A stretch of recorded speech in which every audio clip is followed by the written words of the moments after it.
महाराष्ट्राचा अरण्य ऋषी पद्मश्री मारुती चितमपल्ली.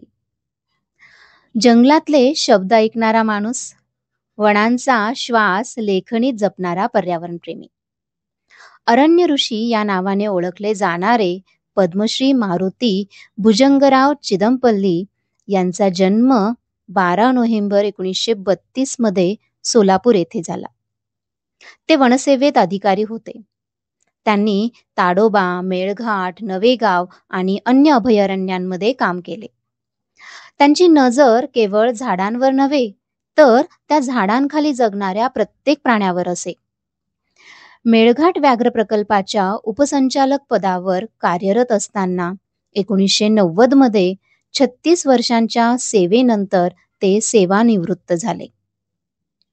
पक्ष्यांच्या स्थलांतरणाच्या नोंदी असोत किंवा आदिवासी बोलीतील वृक्षविवरण, चिदमपल्ली सरांचं कार्य म्हणजे लेखनी आणि निरीक्षणांच्या संगमातून साकारलेलं वाङ्मय.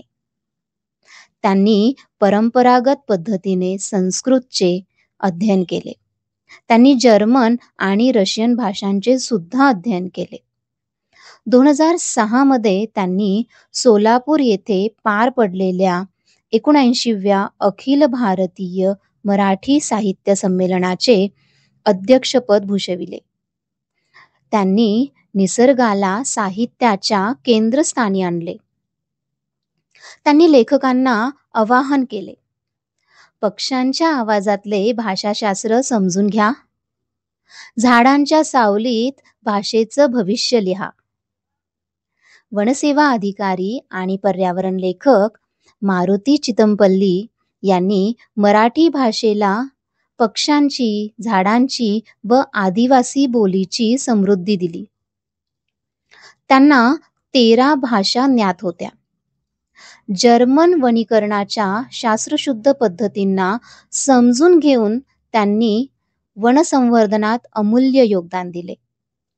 रानवाटा, पक्षी जाय दिगंतरा, जंगलाचे देणे, रातवा, केशराचा पाऊस, नीळवंती, आनंददायी बगळे यांसारख्या पुस्तकातून, पक्षीकोश, प्राणीकोश, वृक्षकोश यांसारख्या एन्सायक्लोपीडियातून आणि चाकवा चांदण या त्यांच्या आत्मचरित्रातून त्यांनी निसर्गाचे सौंदर्य आणि विज्ञान लोकांपर्यंत पोचविले.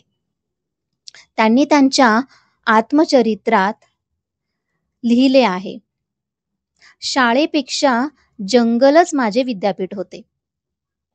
2017 मध्ये त्यांना वि.दा. करंदीकर जीवन गौरव पुरस्काराने सन्मानित करण्यात आले. तर एप्रिल 2025 मध्ये पद्मश्री सन्मानाने गौरविण्यात आले.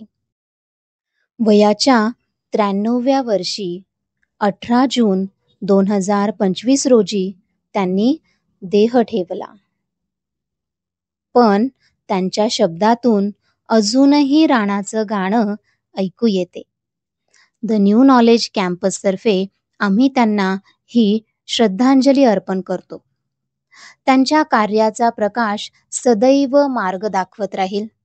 त्यांच्या स्मृती आणि विचार नव्या पिढ्यांना प्रेरणा देत राहतील. जिथे शब्द थांबतात, तिथे मूल्यांचा ठसा उमटतो.